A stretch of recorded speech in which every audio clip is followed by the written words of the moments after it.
Hey, welcome back to YT Finance, and this is the channel where I went to business school so you didn't need to, and today we are talking about SoFi Technologies and their SoFi share price and where it could be headed in the future, and I will also talk about two other companies to buy right now that are trading under $20. After we dissect SoFi as well as these two other companies to buy right now, we'll be diving deeper into the latest SoFi Technologies catalysts, which could cause the overall SoFi share price to increase. After that, we'll also be adding on to a previous story regarding how the Supreme Court either can release positive or negative news that could affect the SoFi stock price. So for more news updates on SoFi Technologies, as well as the latest price targets from professionals, remember to go and annihilate that like button right now. Comment your thoughts down below about where you think the SoFi share price is headed in the future. And without further ado, let's jump right into today's stories. Clearly, we're going to start off talking about SoFi Technologies, but we're also going to talk about two other companies, mainly Coupang and New Holdings. All three of these companies are multi-billion-dollar enterprises whose share prices could absolutely surge. These three companies here are all younger growth stocks that are either about to become profitable or are already profitable to where they are scaling so rapidly that their share price should eventually catch up to where their future earnings and projections will be. This would also mean that these could be fantastic buying opportunities for investors who are willing to hold these companies over the long term. However, always make sure to do your own research, and I'm just going to give my personal opinions about each of these companies. So let's start off with one of my favorites, which is SoFi Technologies, ticker symbol SOFI. SoFi is a fintech company or a financial technology company that offers their consumers a very easy to use digital app to where it gives their customers access to essentially any financial product or service that they need. Currently, the SoFi share price is trading at $6.75, but many investors and professionals believe the company could surge up to $10 over the next 12 months. SoFi Technologies as a business has three main business segments, which would be their lending segment, their technology platform segment, as well as their financial services segment. In regards to their overall lending, technology, and financial services segment, their lending segment brings in the majority of their overall revenues. However, investors normally like SoFi due to all three of these offerings, because this allows the company to give their consumers access to checking accounts, savings accounts, various investment products and services, credit cards, debit cards, student loan refinancing, mortgages, auto loans, and many others. Essentially, SoFi is trying to dethrone traditional banking to make things completely digital. And as of right now, it looks like their plan is working, considering that they reported a 60% year-over-year growth rate in the number of financial products that were used in the fourth quarter of 2022 compared to previous quarters. The company is also growing their overall revenues extremely fast to where their sales growth is guided to rise by a minimum of 25% in the year of 2023. I also want to bring to your attention that management expects the company to become GAAP profitable by the fourth quarter of 2023. So this is going to be a huge catalyst for the overall company, causing their overall share price to surge upwards, hopefully, as long as we get very good earnings reports from now until the end of the year.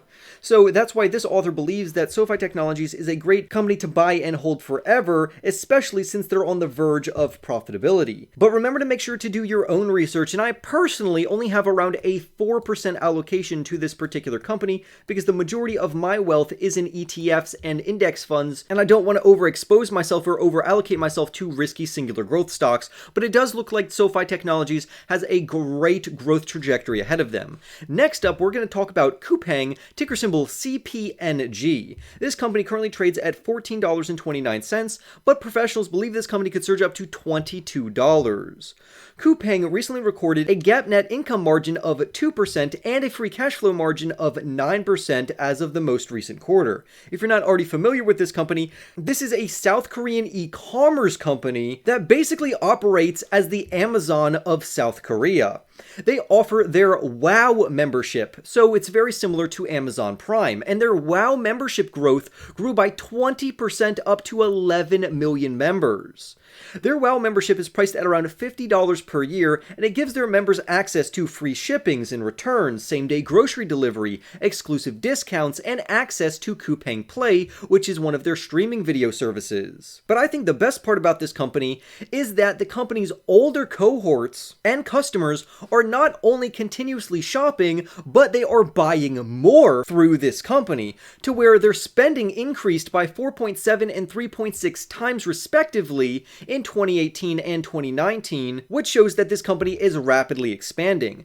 The company also brought in 21% sales growth, which is very outstanding. If you find a company that is growing at over a 20% CAGR, which all of the companies on this list are, these are rapidly growing companies, but you do probably need to hold on to these companies until after 2024 to start getting a larger payout.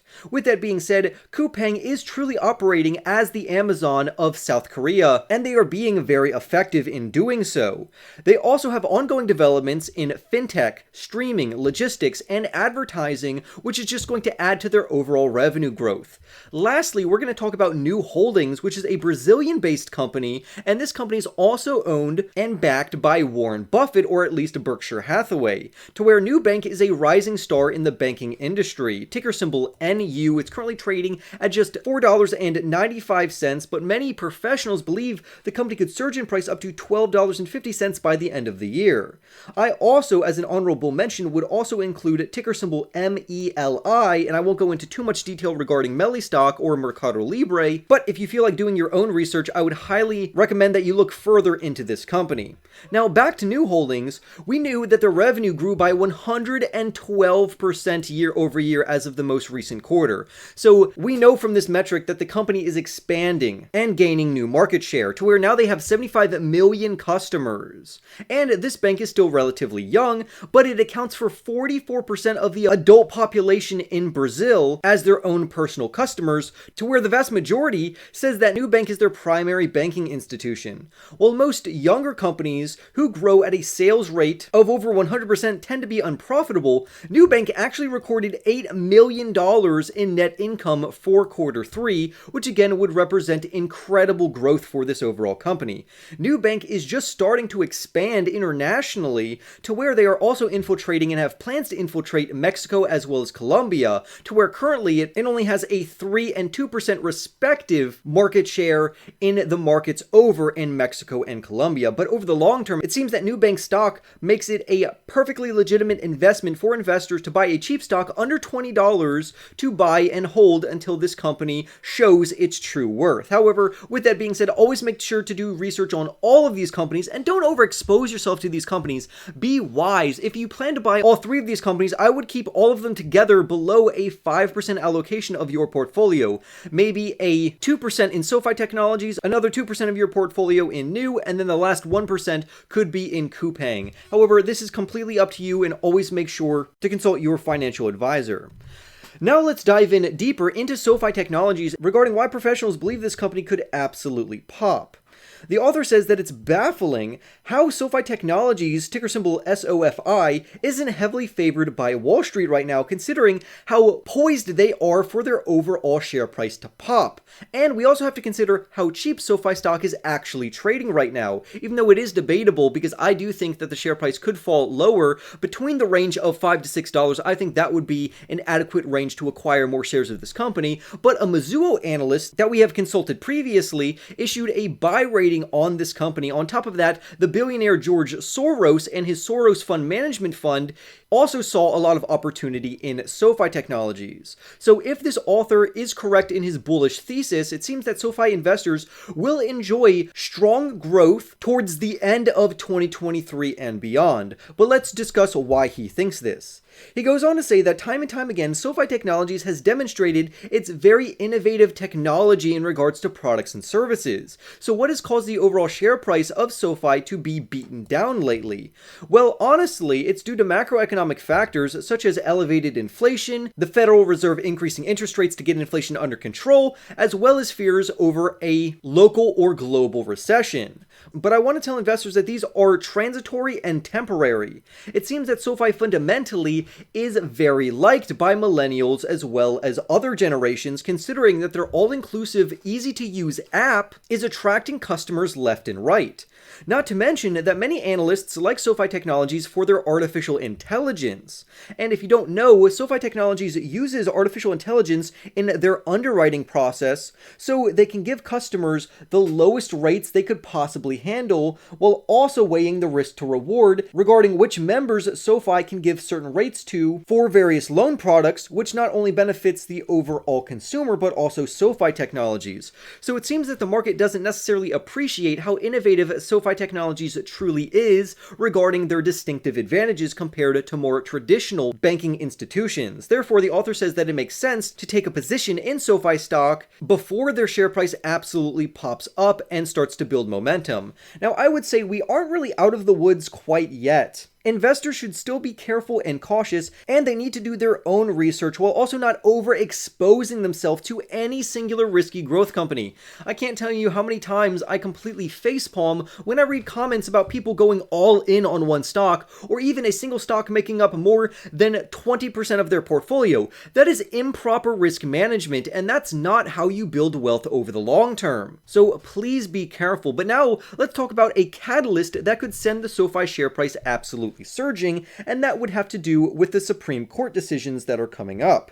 If you're not familiar, President Joe Biden and the Biden administration released or proposed a plan for student loan forgiveness, to where they could forgive up to $10,000 for various student loan borrowers who have borrowed from the government. So these would be governmental student loans. And for recipients of the Pell Grant, they may be able to receive forgiveness up to $20,000. Clearly, millions of people were interested in this, considering that as of late November, 26 million student loan holders had submitted an application to be eligible for this plan. But before I go on, I want to tell you why this is related to SoFi Technologies.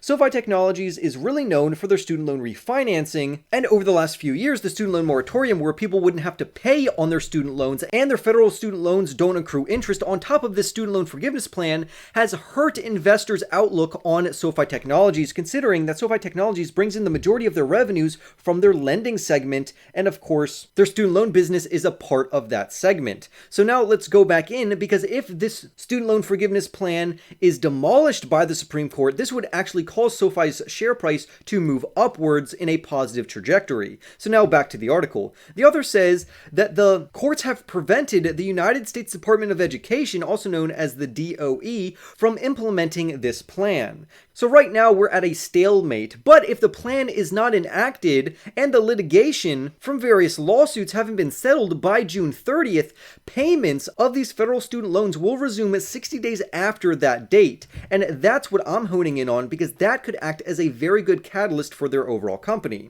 Quickly, my personal view of this is that if people took out federal student loans, it is up to them to pay it back. They should not be mooching off taxpayers or expecting anyone else, such as the government, to pay off their loans. I personally have student loans, however, I am more than willing to pay back on my own debt because I signed a contract willing to take on student loan debt to go to business school. Now that I have my degrees, I am more than willing to pay back on that promise that I made to the federal government and various banks. So I don't think it's fair for some people who have either recently paid off their student loans or people who have been fiscally responsible who have been paying off their loans for these other slackers to get an entire payoff from the United States government. On top of that, I wouldn't want this adding to the overall debt of the United States, considering that the Biden administration has estimated that the cost for the United States would be $400 billion over the next 30 years. This money could be put to much better use. Now, as far as the CEO of SoFi, he says that he supports the resuming of the student loan payments, but he also doesn't mind if the government actually decides to cut some slack to people who have taken out federal student loans. And I think from a public relations standpoint and a marketing standpoint, this is very good on his part. But either way, I think it's going to be a win-win for SoFi Technologies, and I like how the author ends this article by saying that at the end of the day, SoFi shareholders should not base their investment decision whether or not to invest into SoFi Technologies off of a short-term catalyst, such as whether or not the Supreme Court is going to provide positive or negative news. An investment in SoFi Technologies should be based off of the fundamentals fundamentals of the company's long-term growth trajectory, not short-term or short-sighted catalysts that could happen in the next year. This is why investors always need to make sure to look into the companies that they are investing into and to not over-allocate themselves into any singular risky growth company. I'll be sure to keep you up to date on the various news updates for this company, but I honestly don't anticipate this company to pay off until the end of 2023, just like many other professionals are echoing my same sentiment. So I would love to hear your thoughts down below about the student loan forgiveness plan, whether or not you're for or against it, where you think the SoFi share price is headed in the future, what you think of Coupang or new holdings. Remember to go and annihilate that like button for more videos just like this one, subscribe if you are new, and I will see you in the next YT video.